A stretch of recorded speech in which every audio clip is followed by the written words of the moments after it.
হচ্ছে আমাদের ময়মনসিংহের জাম এবং সিএনজি ড্রাইভার যারা সিএনজি শ্রমিক ভাই যারা তারা কিন্তু অনেক কষ্ট করতেছে।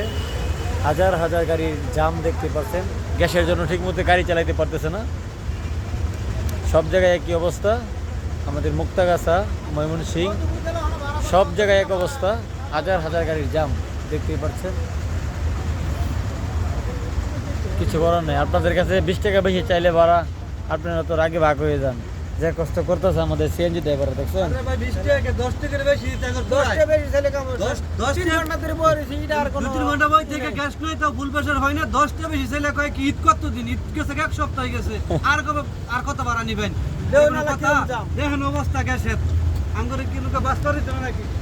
দেখছেন ড্রাইভার ভাইদের কথা, আসলেই অনেক কষ্ট করছে তারা এই গ্যাসের জন্য, ঠিকমতো প্রেশার পাচ্ছে না।